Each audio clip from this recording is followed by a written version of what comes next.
Bonjour, messieurs. Écoutez, je ne sais pas si vous m'avez entendu tantôt, mais j'expliquais que je suis nouvelle et j'en ai appris beaucoup. Mais là, ce que vous venez de dire, c'est comme si tout bas, ce qu'on anticipait, percevait, interprétait avec le 20 ou peu importe le pourcentage d'éléments dont on dispose, vous le dites tout haut. Et là, j'avais une série de questions très spécifiques, mais vous avez entièrement tout, pratiquement tout répondu, à part quelques-unes. Moi, la question, en fait, ultimement, c'est que je reviens avec des deux côtés, la partisanerie, c'est un jeu, c'est un... Mais voyons donc, on est en train de gérer une pandémie. Au-delà de tout ça, dépendamment si ça fait notre affaire, on fait attention, si ça fait pas notre affaire. Et aujourd'hui, clairement, puis je veux avoir votre avis là-dessus, est-ce qu'on serait pas en train de regarder la façon dont on procède, puis comment en 2020, on est vraiment à côté de la plaque pour la protection de nos fonds publics, protection des renseignements personnels, quand d'autres pays, et ça, je vais vous poser la question, c'est quel autre pays qu'on doit s'inspirer? Pourquoi qu'on prend ce temps-ci et qu'on ne devrait pas être en train d'avoir tout le processus d'intégrité et tout, mais que là, finalement, on étire le temps, on filibuste. Écoutez, moi, là, je suis vraiment... Une chance que Noël arrive, parce que je suis clairement découragée. Mes enfants n'ont pas confiance. Ils ont dit, maman, vas-y voir, puis va leur montrer qu'effectivement, on peut avoir confiance en notre gouvernement. Donc, j'ai besoin de votre aide et je veux vous entendre à tour de rôle là-dessus, s'il vous plaît. Désolée de mon intensité. Monsieur Galland.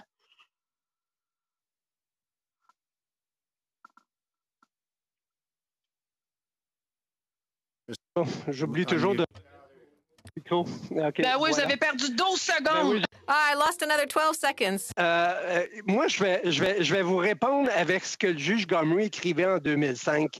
Et ce que je trouve triste, c'est que 15 ans plus tard, on est à peu près à la même place. Et dans sa préface, le juge Gomery, Mme Gourde, écrivait « Ce rapport n'est autre que la chronique déprimante des multiples carences constatées dans la planification déficiente d'un programme gouvernemental conjugué à l'incapacité de l'appareil gouvernemental à contrôler le gaspillage. Une histoire de cupidité, de vénalité et d'inconduite au sein du gouvernement et d'agences de publicité et de communication qui a entraîné la perte et le gaspillage des sommes considérables aux dépens des contribuables canadiens dont la colère et l'outrage sont légitimes. » J'ai l'impression qu'on joue dans le même film, et là, ce qu'on fait, c'est que la pandémie, elle a le dos large. Et ce que je disais en préambule, Madame la députée, ce que je disais, c'est que oui, les règles doivent être assouplies, on peut le comprendre, parce qu'effectivement, il y a urgence, puis je veux dire, à des degrés variables, c'est-à-dire les masques, ça pressait. Est-ce que donner à un organisme de charité qui n'a même pas la capacité de le faire pour les Canadiens de langue française, parce qu'ils vont donner le contrat peut-être à un autre organisme au Québec. Est-ce que ça pressait, OK? Et est-ce qu'on devait nécessairement aller de gré à gré sans regarder ailleurs ce que M. Bloomberg disait tantôt, si d'autres auraient été en mesure, si c'était d'être en mesure de donner ce service-là à meilleur coût, ce qu'on n'a pas. Et ce que je dis tantôt, puis le Québec, je veux dire, est pas meilleur qu'un autre, je veux dire, a vécu ces scandales. Vous êtes une députée du Québec, vous le savez, je pense qu'à un moment donné, ça finissait l'autoflagellation.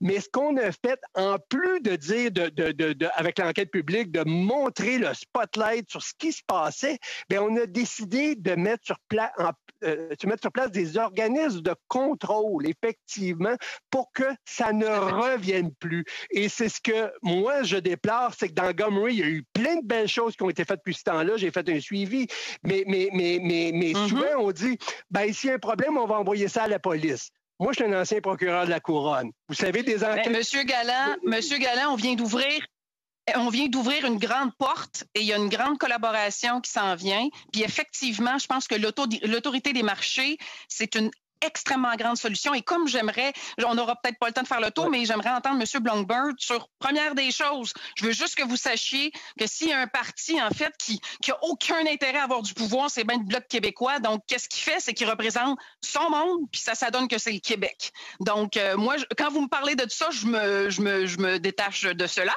Ceci dit, c'est quel pays? Et donnez-moi votre avis, il vous reste 1 minute 22.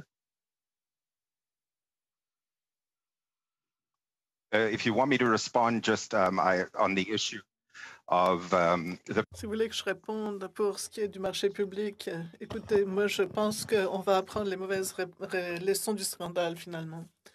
Et je vous dirais pour une organisation caritative normale qui reçoit de l'argent du gouvernement, ils reçoivent en tout 160 milliards de dollars de différents niveaux de gouvernement, comme surtout provincial. Mais c'est extrêmement important, cet argent.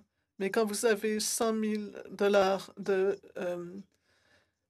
subventions et que vous passez 2 ans à écrire toutes sortes de choses, à remplir toutes sortes de choses, la plupart des... c'est comme ça que se font la plupart des subventions du gouvernement.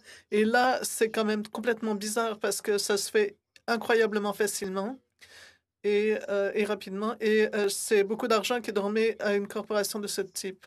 Mais il faut regarder tout le système, surtout quand les gouvernements, comme on donne 100 000 dollars à une petite entreprise. OK. Donc, vous êtes d'accord avec les propos. Et quel pays? C'est tout. Quel pays on peut s'inspirer? En fait, les Américains, par exemple, demandent beaucoup d'informations, beaucoup plus que les Canadiens. Et les Anglais, les Australiens, nous, on est bien derrière, on est bien en queue de... Messieurs, on est capable d'y arriver. Donc, j'ai tellement retenu vos propos, les besoins de surveillance, qu'on continue, de toujours garder en vue les programmes d'intégrité. Et là, en fait, on est face à quoi? On est face à, dans quelques semaines, on va recevoir le rapport du commissaire. Et là, présentement, il nous regarde. Hein? Donc, sachez que tous vos propos sont très utiles. Puis quand ça fait 12 fois, ou plutôt 12 fois que vous parlez d'une enquête publique ou qu'il faut qu'on change la donne, puis ça va aussi loin jusqu'à se questionner sur financer un parti. Là. Donc, hein, on le sait très bien qu'au Québec, on a réduit ça pour éviter l'apparence de conflits, etc. Et là, ce qu'on entend quand on parle de conflit d'intérêts, c'est un cadeau, mais un avantage. Un avantage, c'est qu'est-ce qui peut se passer plus tard. Et tantôt, quand j'entendais M. Scott, parce que je ne vous ai pas laissé la parole, vous avez parlé beaucoup tantôt, et quand on dit gratuité égale, qu'est-ce que j'ai en retour? Et en fait, on le sait très bien que dans le milieu de la technologie, c'est si vous n'achetez pas un produit, vous êtes le produit. Ça, on le sait, ça. En fait, si vous ne l'avez pas vu, là, Social Dilemma, là, sur Netflix, j'ai regardé ça avec mes enfants et ils m'ont clairement dit, mais où on s'en va? Donc, et c'est pourquoi que les mesures de contrôle sont sine qua non. Là, j'ai eu le nom des pays. J'ai eu des propositions. Donc, j'ai vraiment tout ce qu'il me faut là, pour après dire à l'ensemble de mes collègues qu'à un moment donné, il y a une urgence à faire parce qu'on s'entend que là, le boyau ne cesse en fait d'émerger d'un paquet d'éléments qu'on ne sera pas capable de prouver, puis on est encore en train de se dire qui a raison, qui a tort.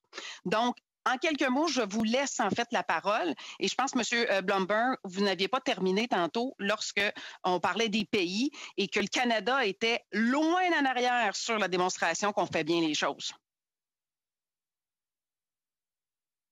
Right. In terms of charity transparency. En termes de transparence, si on regarde un site aux États-Unis, GuideStar, lui, a des formulaires pour chacune des organismes de bienfaisance américains. Parfois, on voit que ça comprend 100 pages, 200 pages de documents, donc c'est énorme. Il y a beaucoup de questions. Les organismes canadiens, c'est des documents de 9 pages et la plupart des organismes n'en remplissent que 2-3. Et finalement, je le fais parce que je pense que c'est bien pour le secteur de la bienfaisance d'avoir plus de questions en ce qui concerne les bénévoles, qui sont très importants. Donc, ces formulaires donnent trop de préférence aux grands organismes, tandis que les plus petits n'ont pas cet avantage, même s'ils peuvent faire un travail très important. Donc, je pense que c'est plus juste de poser plus de questions, même si c'est des questions volontaires, même si c'est fait différemment pour réduire le fardeau. La quantité de temps que ça prend pour remplir ces formulaires aux États-Unis, ça prend 10 fois plus de temps que pour remplir les formulaires du Canada. Et donc, je ne dis pas qu'on devrait suivre les Américains, mais je dis qu'on devrait vérifier ce que les autres font. Madame Gaudreault, voulez-vous vous exprimer?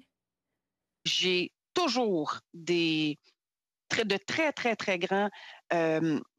d'une grande vigilance et tout ce qui touche en fait des vidéos, particulièrement juvéniles, ça m'impacte énormément.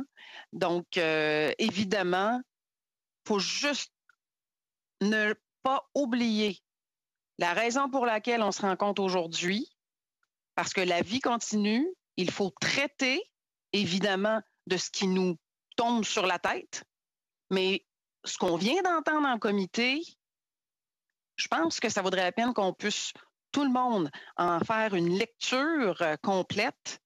Il y a matière à bonification dans la structure. Quand j'entends parler d'il y a 10 ans, d'il y a 15 ans, puis c'est du pareil au même, puis que le Québec et le Canada, et en fait le Canada, je dois le dire, est loin derrière. On se fait regarder autant en termes de protection de nos renseignements personnels, et ça a un impact sur le commerce international. Et ça me touche énormément. Peut-être pas vous, là, mais il y a urgence. Et l'urgence, on la voit, c'est-à-dire on doit avoir de la transparence, on doit s'assurer que nos gens sont protégés et ça en fait partie de la protection. Donc, moi, je suis prête à voter en ne pas oubliant qu'on a vraiment beaucoup de travail à faire, puis je suis prête à faire du travail en double et en triple parce que les gens méritent qu'on bonifie pour le meilleur pour eux.